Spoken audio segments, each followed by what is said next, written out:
Well, thank you for the very warm, loving, heartfelt reception. It's a big thing for me to be here. I've been driving for like days. And, well, you know, I'm still looking for the tourist attractions and all of that. But I expect, I guess I'll see them as I make my way back to Washington, D.C. tonight.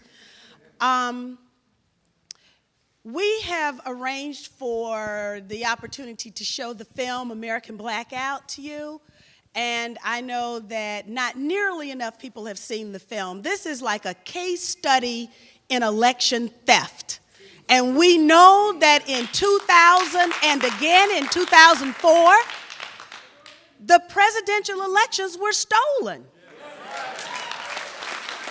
There is no legitimacy residing at 1600 Pennsylvania Avenue. And why the Democratic Party cannot find the word impeachment among their talking points, I don't know why. In addition to election theft, we have the kind of corruption in our faces that we have not seen at least in 2 generations. And they are bold in what they do. So we know that there's a lot that's on the agenda, but I really want you to see this film because it exposes everything. And for those people, there are a few people who are uninformed. And they believe that it was Nader who changed the outcome of the election in 2000 because of Florida. This film exposes that it wasn't Nader. It was the machinations of the Republican Party and the refusal of the Democrats to stand by their most loyal voters and supporters.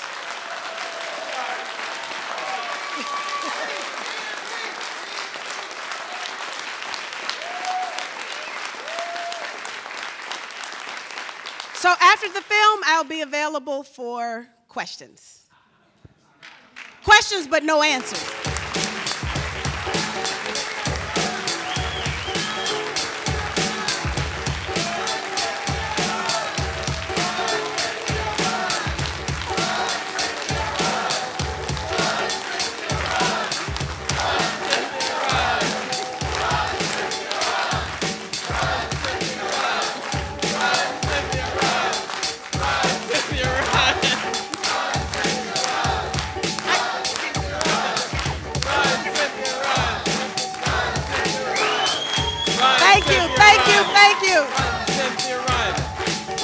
Thank you.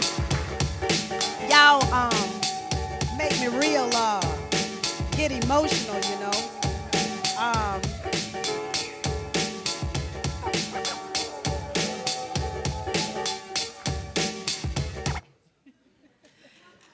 Well, there's the lesser told story of 2000, 2004, the things that happened with me in, 2002 and again in 2006.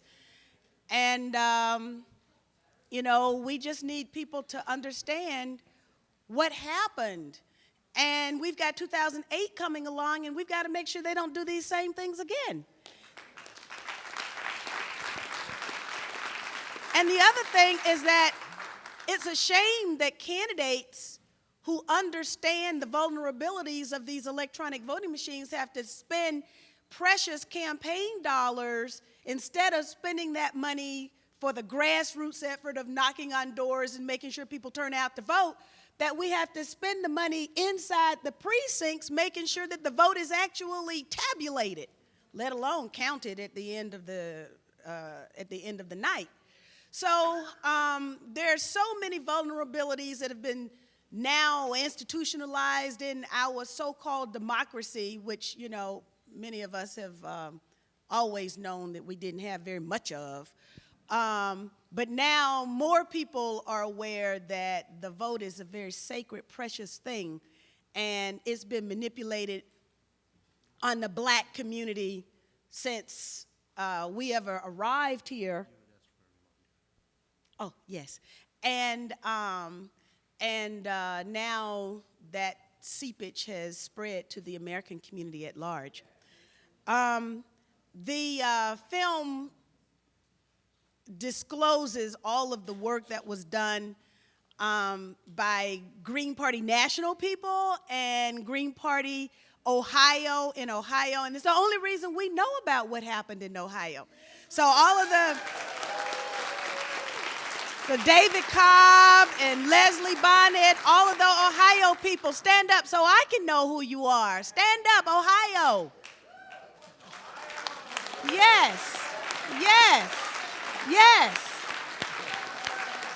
That's right. Thank you, thank you. Because that was a true act of patriotism. Okay, so now I can answer a couple of questions. Yes, ma'am. Amy, you want to come to the mic? Oh, yeah, we need, oh.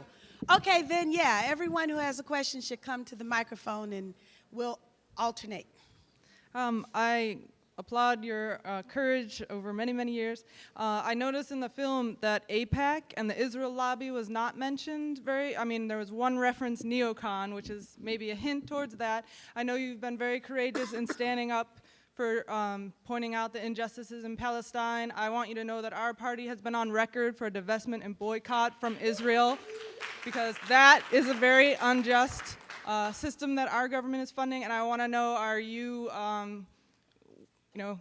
planning to be part of the movement that has to vow independence from AIPAC and the Israel lobby and the Zionists, including the ones that are in the left, claiming to be in the left? Mm-hmm. Thank you for the question. And on the DVD, there is a section that is entitled The AIPAC Factor. It's in the other, I think, other scenes on that part of the DVD. And honestly, I heard it put yesterday. We were doing an interview, and the gentleman put it in a very special way, and this is what I will say. That yes, in the Republicans crossed over. In Georgia, we have the open primary system, and so therefore Republicans can show up on election day and they can vote in the Democratic primary. However, they also did so knowing that there would be absolutely no assistance to me coming from the Democratic Party, and that there would be millions of dollars flowing into my opponent's campaign coffers, and that's what happened, and that was the AIPAC factor. Yes, sir. Thank you very much for coming to our meeting. I'm sure you expected this question, and I know you're fond of straight questions, so let me just ask it up front. We've seen a whole litany of abuses and atrocities here, predominantly on the part of the Republican Party. But we all know in this room that none of them could have happened without the complicity of the Democratic Party. My question to you is, do you still consider yourself to be a Democrat? Well, that's a very good question. There was a time when I said, I'm a Democrat, I'm a proud Democrat. That was back in 1995. And I was fighting to keep the old 11th district in Georgia. Where'd the gentleman go? And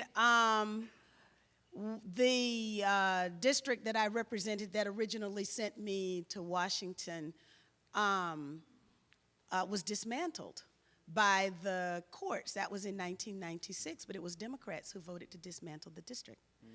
And in the Georgia legislature, and you know, they were the ones that did everything and never wanted to draw the district in the first place. The relationship between me and the Democratic Party has basically been kind of non-existent anyway.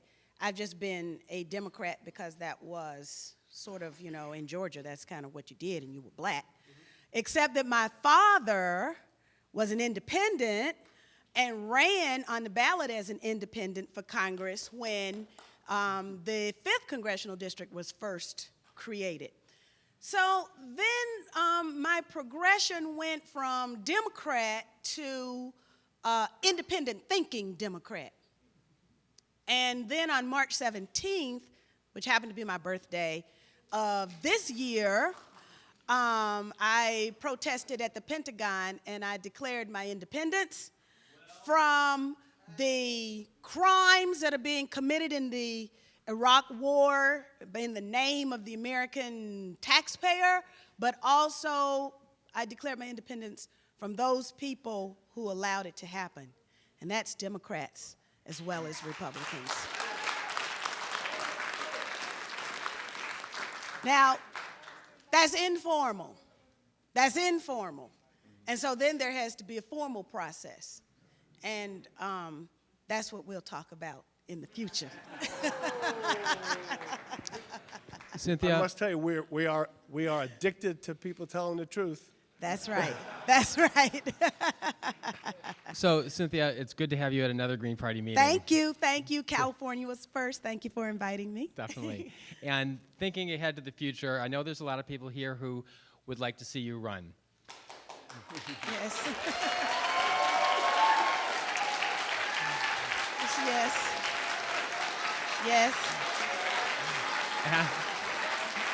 Yes. And there's a lot of people there's a lot of people who would like to see you run as a Green. Yes. But for somebody who has a body of work that you have had, and somebody who is a risk taker, like you have shown you to have been, for somebody like you to run as a Green, what does a party like the Green Party have to do to make it self-viable, for you to run with it, to make it safe for you to take that sort of risk, if you were to think about going ahead and doing such a thing? That's an excellent question. Because it's true that there are some real infrastructure issues. And the first thing I think that that needs to be said is that this is not like an exercise just, to see my name in the newspaper, because I get a lot of that already. But this would be an exercise to get the 5%. That's the only reason you do this. You have a very clear goal. And then you have to strategize in order to get there. And so that means that the Green Party, I don't know that the Green Party has, maybe that national 5% goal, maybe it takes time to kind of grow that. And so now you've got the infrastructure on the local level, which needs to be developed more, and that there needs to be this symbiosis between the local level and the national, and the infrastructure, a candidate needs, like, for example, media consultants, political consultants. You need certain things, and you can't expect that the Democratic infrastructure is going to gravitate over here, so you got to grow these things. There's some very real things that, in terms of infrastructure, that the Green Party needs to have. And I know, in addition to everything else that you already have talked about that you need, one of the other things is security and a legal team. Because I can tell you that the work of getting the 5% is not going to be as difficult as one thinks. And that means then that a threat to the entrenched power brokers exists. I think they know that. And that's why they're doing certain things right now. Candidacies, floating of names, and doing all kinds of things that are happening right now. The disgust of the American people with what they see before them, all they need is a blueprint and a roadmap too. Why not have the Green Party provide the blueprint and the roadmap? So those are the kinds of things, and California is, California is like the mother lode of where this thing is going to take place. Probably, I haven't looked at the numbers, but probably you can darn near get close to 5% right there if you manage your resources properly and target. So that's a conversation that a group of the Green Party leadership really need to have with probably the candidates, so that all of the expectations can be listed out and then met. Thank you for your frankness. Okay. Yes, sir. I'm Asa Gordon, chair of the D.C. State of the Green Electoral College Task Force. All right. I just want to advise you, if you're going to become a candidate for the Green presidency, you need to acquaint yourself and be knowledgeable of the Green's position of democratizing the Electoral College. And this party has been very supportive in the abolitionist spirit of supporting real reform of the democracy process. I'll give you a flyer with the website is www.electors.us. Okay. You link to me, and I'll link to you. Okay. Okay. Now, That's right. now I want you to know, I want to also suggest that on, you had some clips there from C-SPAN, I think it was, on the Ohio hearings. At those hearings, I was present. Mm-hmm. I made a suggestion to Conyers how they could have won the election without a recount in Ohio. Mm-hmm. Conyers responded to me, "This is the most amazing proposition that has ever been made, and if true, would change the voting process in the United States of America." Mm-hmm. And we eagerly embrace your suggestion. So eagerly, the Black Caucus never got back to me. Okay. Now, that procedure, which the Green Party has endorsed and supports, was to try to get those states that has no, in your state, our state of Georgia, by the way, I'm from Savannah, Georgia. Oh, okay. So, welcome Yeah. home, girl. Georgia is a state, you know, that grants us awards as presidential electors on a winner-take-all basis. Yeah. You may not be familiar with the fact that in Georgia state law, there's no statute that specifies that. They just do it on tradition. Okay. So you may start thinking about joining the Green Party and then challenging those states which perform this in violation of the second section of the 14th Amendment. And I don't want you to respond to that right now, but I would like you to respond to, I would like you to respond to, okay, would like you to respond to. I need a sign, I think. Yeah, I need, There's 7 people in line. okay, can I complete it? Just complete. Okay, all right. I announced there that I had filed a suit in 2000 that was highlighted over all the suits that was filed by the NAACP and ACL in that room. They never got back to me with the curiosity is why it was highlighted in the Congressional Research Service over all the suits that were filed. Can you tell me why you think that is? I'm not familiar with your lawsuit, so I can't speak to why Congressional Research Service would have highlighted it. Gender stain. Obviously, if it was included in Congressional Research Service in a report that they did, then they are to serve the needs of Congress. I can't speak to that. Yes, sir. I'm Ron Kinham from Iowa, a.k.a. Liberis Fidelis. We have the same problems that you had in your state in different ways. And, I'm sorry. Start over again. Okay. Sorry. I'm Ron Kinham from Iowa, a.k.a. Liberis Fidelis. And I'm from the state of Iowa, which has had the same problems you have had in controlling the public's functions. Not as bad as in Nevada and in Missouri, but still up there close to it. And my question is, since the information is we have about 80 to 85% of our Congress in both houses as elected attorneys who know the law, how hard would it be to turn the focus on those attorneys for having been complicit conspirators in this whole overthrowing system against our public and ask them why, as attorneys, they just sat there and did not do anything to protect and to defend our laws?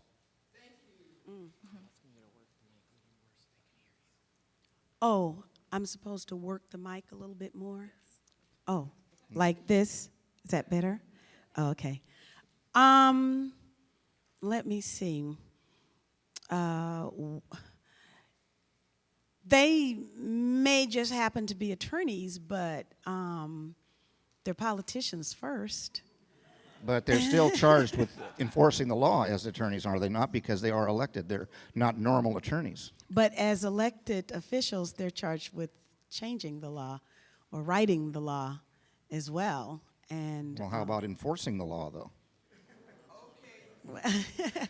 I don't, I mean, you know, I think that the voters have the power within their means to change those representatives who do not represent them. But it seems that many voters are satisfied to vote for a representative and not have representation. Can I have you my card, and then I Sure. hope you agree with what I say. Thank you. Oh, hi, Cynthia. My name is Cece Wheeler. I'm from Pittsburgh, Pennsylvania. Allegheny County delegate. Yes. And also on immigrants' rights in my area. Pittsburgh only has like about 2 to 3% population of immigrants, and from that number, very small percentage are undocumented. Well, as you know, immigrants, documented and undocumented, are inhumanly persecuted, and they are also, as you know, the attacks have divided our communities and have made a terrible state of uncertainty and fear in our communities. So if you run as a president and knowing what the two-headed monster have created in all our country, what would you, or how would you act to fix this problem of immigration? What hopes do you have for the 12 million people, which probably are much less now because they are deported on a daily basis and sent to centers and jail along with children and family? What is your stand in this terrible situation?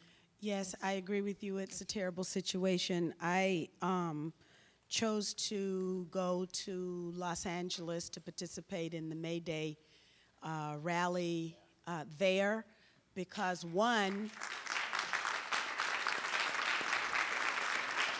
I wanted to make a very strong black-brown unity statement, because we also know that there are efforts to divide, and we can't accept that. Also, I think on immigration problem, if it's a problem, it's something that has been created by our own policies, and so we need to reverse those policies. For example, you know, why not have an international labor policy that we all believe in, adhere to, and enforce?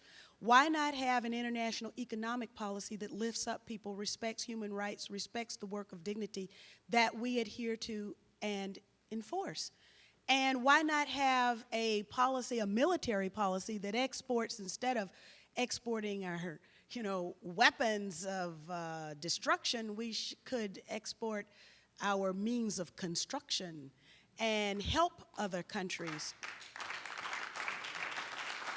So immigration is not just an issue alone. Immigration is probably the embodiment of many different issues that have all come together now, and some people have decided to make it a crisis. Well, it's probably a crisis because there's an election coming up. You can divide people. It's the politics of ethnicity and racialism, and you know, perhaps the Republican, and corporatism. I can't leave that out.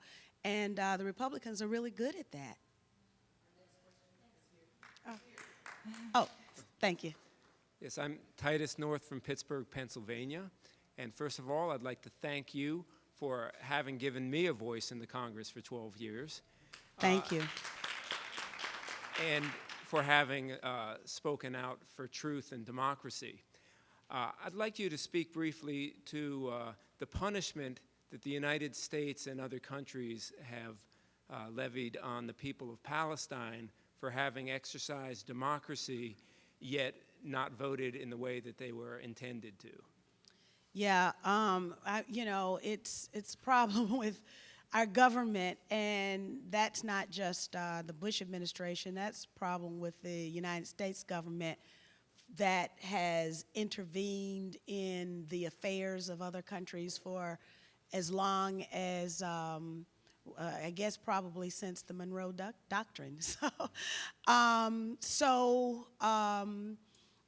With specific respect to the respect for elections, if they don't respect our own elections, then you know they're not going to respect the elections of any other political entity. If they won't give the Hurricane Katrina survivors a right of return, you know they're not going to give or even negotiate to provide a right of return for the Palestinians. So I think we can gauge the international political position by the position that exists right here in the United States with respect to our domestic policy.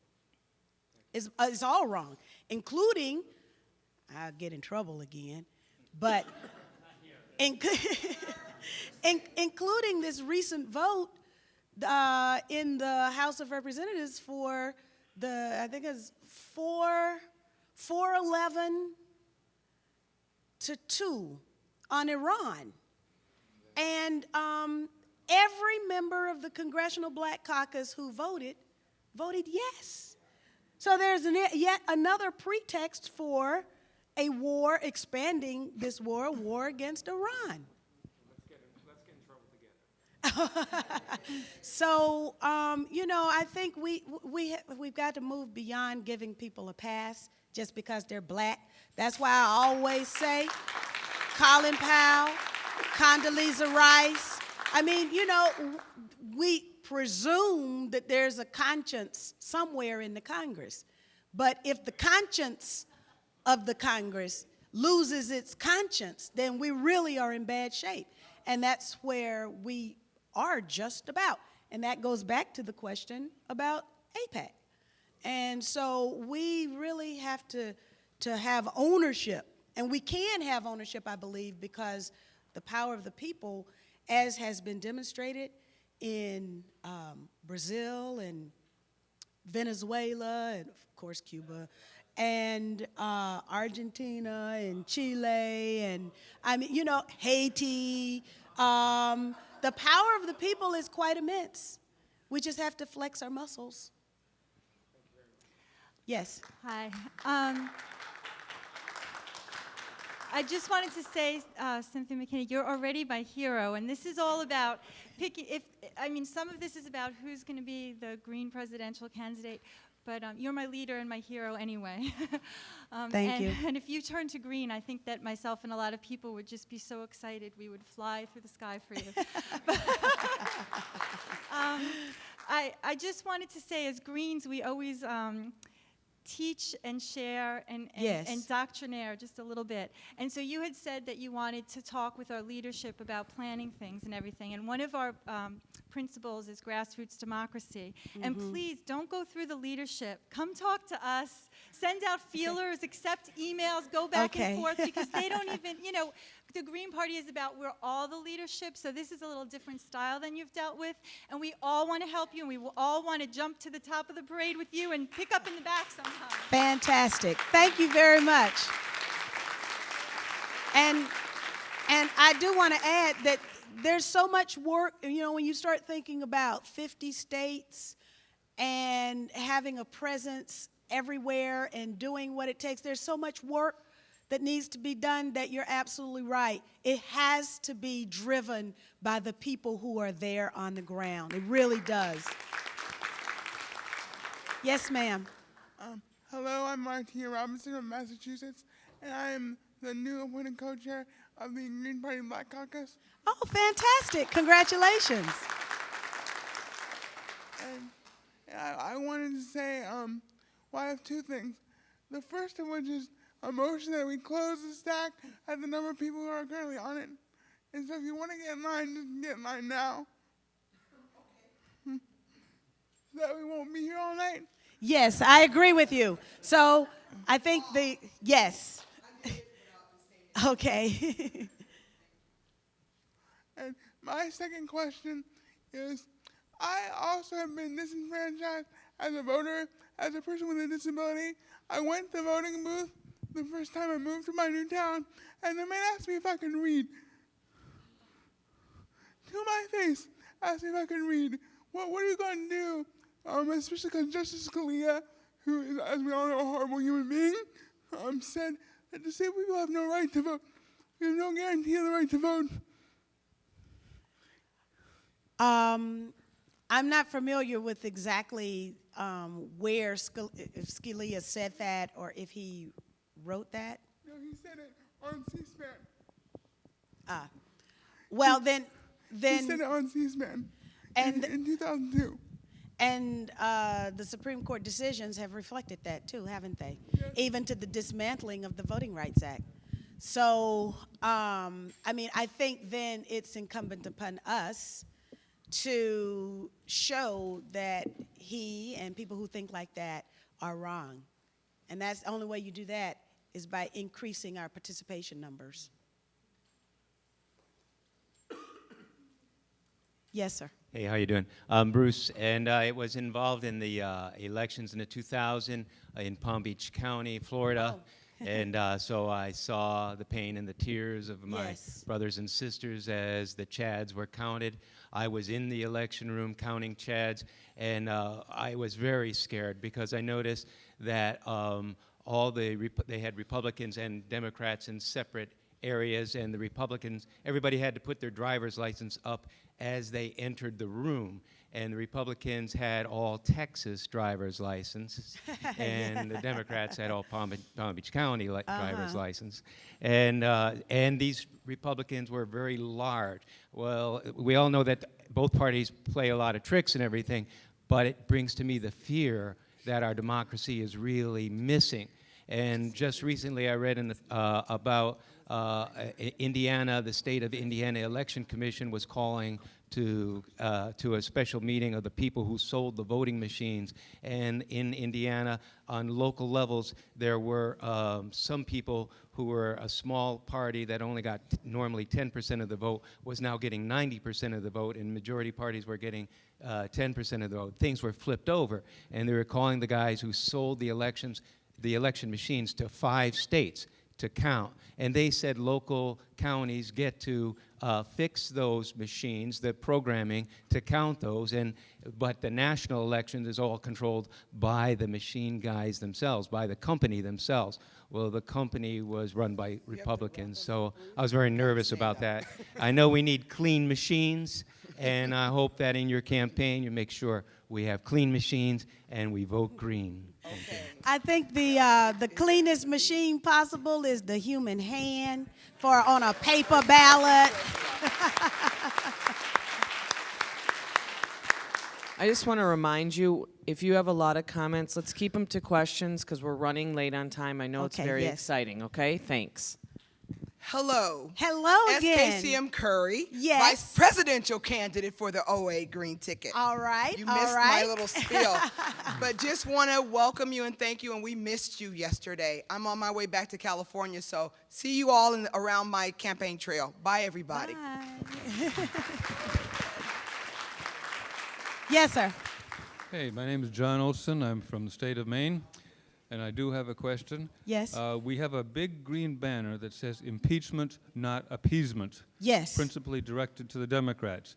What I would like to ask is, how will you help us, whether you become a candidate or not, but starting today onward, how will you help us secure impeachment, not appeasement, not only for Bush and Cheney, but for all of those people in Congress who have failed to do their duty?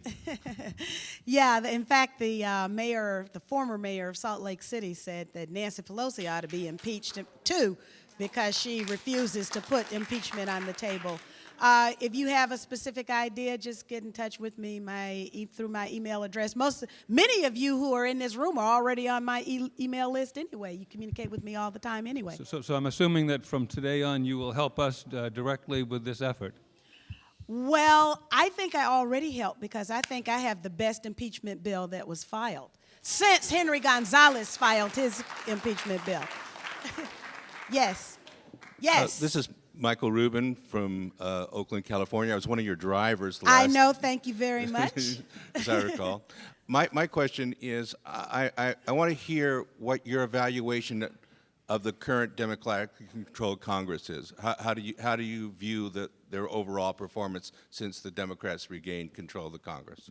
I guess you could call it bait and switch, because the American voters voted for one thing and they got something else. And so now the question is, will we accept that?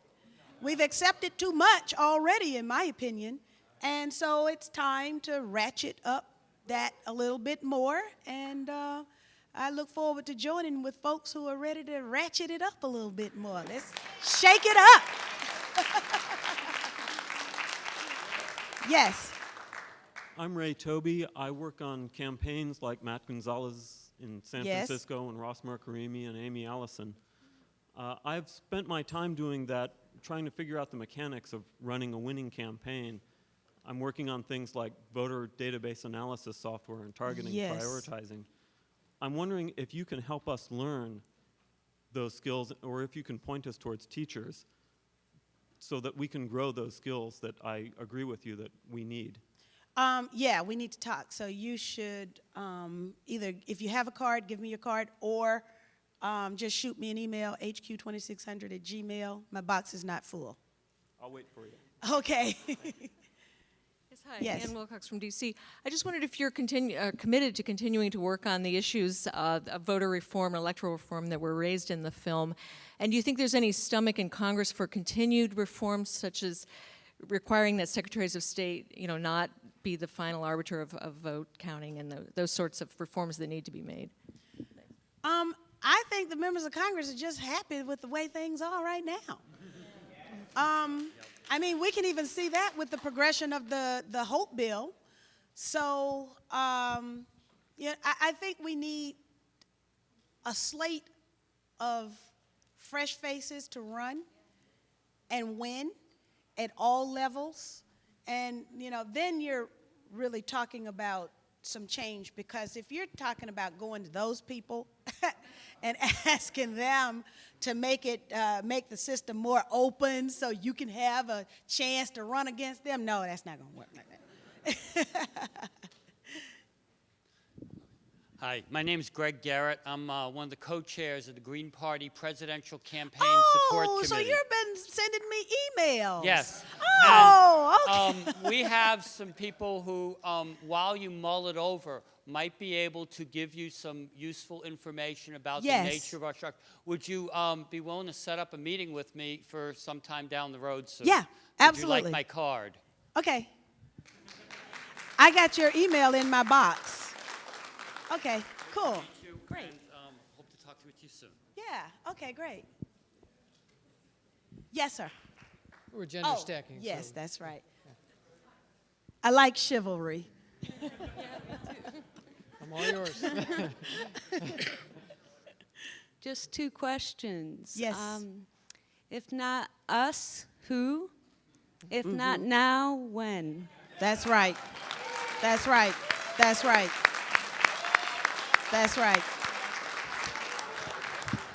That could be posed on so many levels, but the answer is still the same. Oh, okay. I thought you were going to answer that. Okay. It is us, and the time is now. Okay, great. Okay, well, being from Ohio, I'm currently represented by your friend Stephanie Tubbs-Jones, and I used to have the honor of being represented by Dennis Kucinich. So I'm sure you know that there are some very progressive members of Congress, Conyers, Maxine Waters, and those. I'm wondering if you have any sense of what some of those more progressive Democrats who are still within the Democratic Party, how would they react to, just for example, a McKinney-Nader ticket in 2008? Well, I haven't exactly, sort of talked it over with them. But I can tell you that that would have the potential of shaking up a whole lot. A lot. I won't get into any more trouble, but I have a lot of ideas about the current Democratic field. And, you know, as you've seen in American Blackout, that these elections really turn on the black vote. Either you suppress the black vote or you pump it up and turn it out, but then make sure that you don't give them anything after you win. So I guess that's what you suppress and manipulate. And that part of the calculus has got to change. It's absolutely got to change. And you can't have, just for just 1 minute, the kind of statistics on life in Black America and think that things are right with the state of the Democratic Party and black people.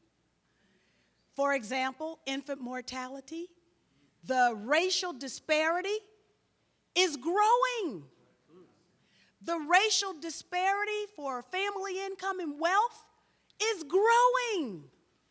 It will take 1,669 years to close the racial disparity between black home ownership and white home ownership. That's United for a Fair Economy. The state of the black economy is only 56% that of the rest of white America. That's according to the National Urban League. Harvard University and the Kaiser Family Foundation have done studies on white attitudes. White America thinks that black America is doing just fine. So if you don't know and you're not going to get it from CNN, then you're not going to suspect that there's a problem that needs to be fixed. But the situation in black America is desperate. And the political equation has not addressed the real quality of life issues for black America. And so that's why the vote has to be suppressed or manipulated, but the calculus has to remain the same. That's where you guys come in. Change the calculus because your platform, your ideals address those very statistics, those quality of life issues. But who knows it in black America? Who knows it? So we have a lot of work to do just to even get the message out. First of all, you got to inform people of what their status in life really is. Because if you're so busy looking at, I like these shows that are on television too, they're all comedies, and you get people laughing at themselves instead of really knowing what their conditions are. We have a lot of work to do. So the if not us, who, and if not now, when question, it really has some very serious implications. It is not acceptable for us to have business as usual anymore.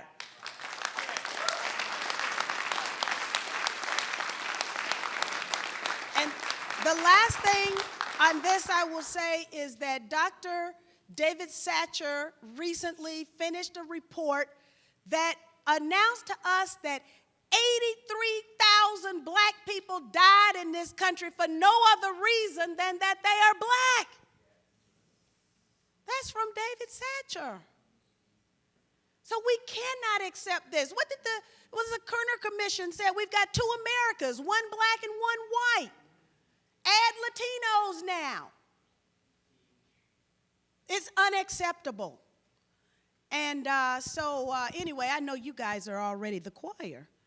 We just got to put me in the choir books. Give me the sheet of music so I can sing the song too. Thank you. Is the video for sale? Is that video for sale?